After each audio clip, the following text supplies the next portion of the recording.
Disilakan duduk kembali. Penyelesaian masalah hukum barang milik daerah Provinsi Nusa Tenggara Timur tahun 2021 di awal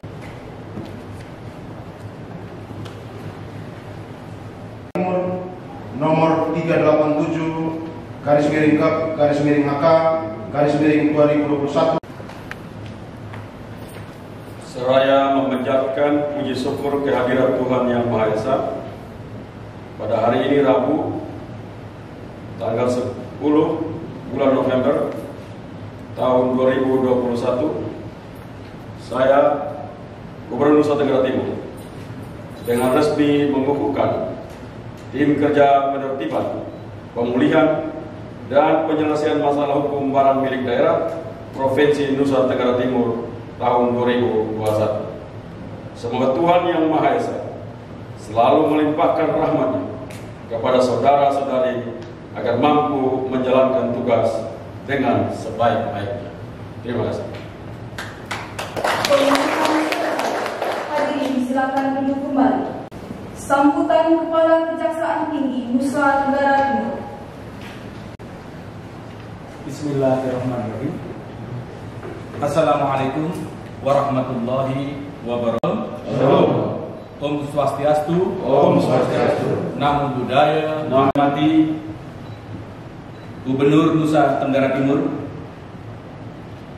Sekretaris Daerah Provinsi Nusa Tenggara Timur, yang saya hormati. Sampai pada kegiatan ini tentu ada proses yang panjang yang dilalui oleh saya selaku Kepala Kejaksaan Tinggi dan Bapak Gubernur selaku pimpinan tertinggi daerah Nusa Tenggara Timur, yang kedua-duanya selaku pimpinan instansi masing-masing sepakat untuk menyelenggarakan pemerintahan yang bebas dari korupsi, yang dipenuhi dengan semangat integritas yang tinggi, yang dipenuhi dengan semangat adanya transparansi, sehingga lahirlah sebuah MOU ini. Bapak Ibu, saudara sekalian yang saya hormati, penatausahaan aset sangat penting sekali kami pandang bersama dengan Pak Gubernur. Karena apa?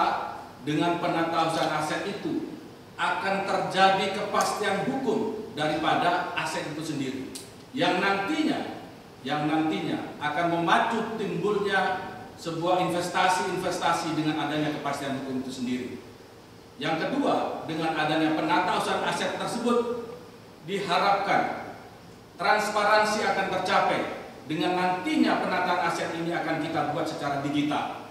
Siapapun boleh mengakses, sehingga akses kepada masyarakat juga terbuka. Yang tidak kalah pentingnya adalah penatausahaan aset ini adalah satu, untuk mencegah terjadinya tindak pidana korupsi. Di sisi lain juga memulihkan aset-aset yang dilakukan tindak pidana korupsi.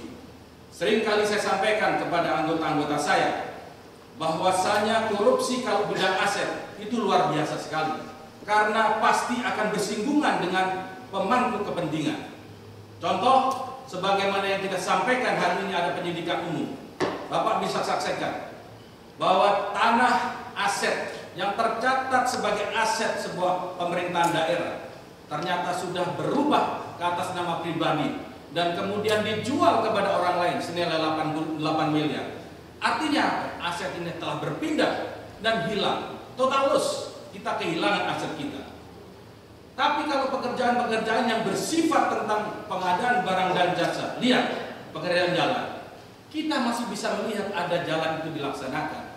Paling permainannya adalah tendernya diatur, speknya dikurangi, tetapi barang itu ada. Kemanfaatannya bagi masyarakat jelas ada. Tapi kalau aset, kita akan kehilangan total loss daripada aset itu.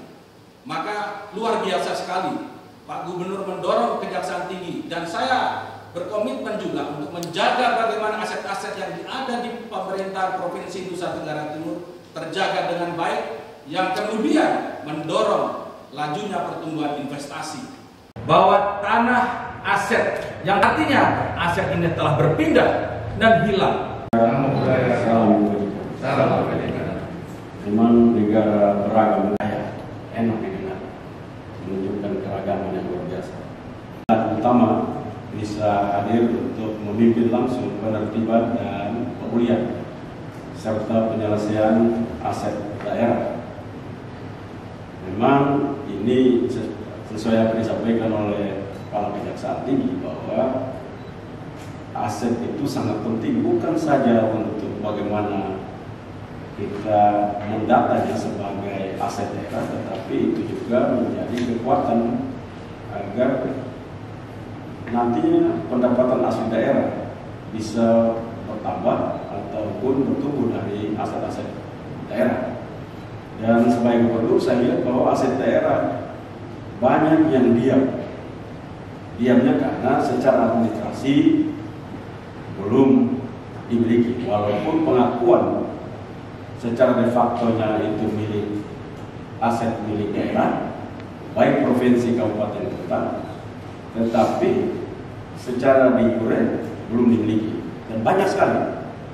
Pak Kajati dan Pak Kanwil BPN ini sesuatu yang sangat merugikan daerah, karena kalau kita katakan bahwa itu aset daerah, tetapi kalau tidak ada surat-suratnya, administrasi de jure-nya tidak jelas, maka kita sedang memberikan kesempatan kepada pihak lain untuk melakukan tindak kejahatan. Jadi sebenarnya kalau orang melakukan tindak kejahatan, ya salah nomor satu itu pemerintah daerah, karena dia membiarkan orang lain melihat hal itu untuk mempergunakan kesempatan itu. Jadi aktus reusnya itu datang karena pemerintah melepaskannya. Pak Kajati ajarin saya untuk memenuhi sebuah tindak pidana itu harus ada mens rea dan aktus reusnya. Jadi saya karena itu memang inilah momentum dan kesempatan yang baik ini,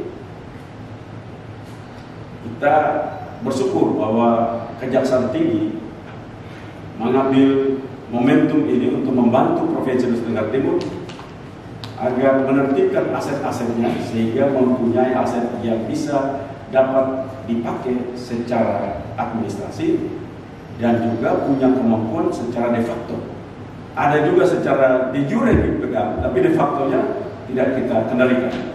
Nah, ini momentum pada pagi hari ini adalah sebuah langkah bagus, langkah baik di saat kita memperingati Hari Pahlawan 10 November. Kita melakukan sebuah tindakan-tindakan terbaik untuk menyelamatkan aset-aset daerah yang juga adalah langkah-langkah yang menunjukkan karakter kepahlawanan. Karena itu apa yang telah disampaikan oleh Pak Kajati dan dengan semangat luar biasa itu, ini roh yang luar biasa itu semangatnya, itu harus mampu untuk dapat tergambar di dalam penyelesaian aset-aset barang milik daerah yang saat ini menurut saya masih banyak sekali menjadi masalah. Kita di Labuan Bajo itu, Pak Kajati, masih ada satu aset yang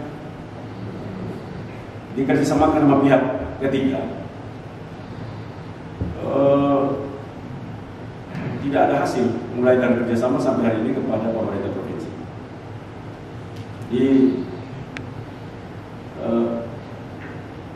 Sertifikatnya dikeluarkan oleh BPN. Itu kerjasamanya cuma 25 tahun, tapi sertifikatnya 30 tahun. Jadi waktu kerjasama dengan provinsi sudah selesai, yang bersangkutan masih menikmati aja terus dalam 5 tahun. Jadi saya pikir luar biasa juga ini. Nah, ini termasuk mafia-mafia tanah ini Pak Kajati yang model begini. Jadi dia berdiri atas hak HPL-nya provinsi 25 tahun, dan karena HPL itulah HGB itu keluar. HGB itu harus keluar di atas HGB dan HPL. HPL-nya itu cuma 25 tahun, HGB-nya 30 tahun. Nah ini model seperti ini.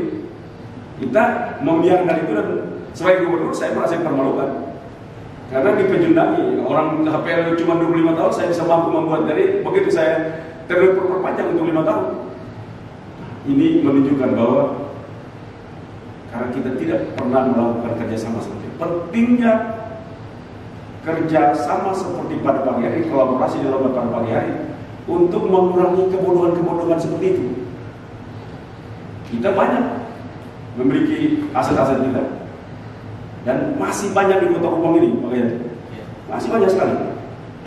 Tanahnya milik pemerintah provinsi, sertifikatnya keluar atas nama orang perorangan. Ini kalau kita tertibkan, banyak sekali orang bermasalah nanti. Tetapi itu tadi, kita harus mulai menyelesaikan sehingga di kemudian hari yang menggantikan saya dan Pak Gayatri tidak lagi terbebani untuk masalah-masalah seperti itu. Itu ciri khas manusia pemimpin. Dia tidak pernah menunda masalah, diselesaikan dan diberikan kepada penggantinya hal-hal yang baik. Jangan meninggalkan kotoran, sampah kepada penerus kita.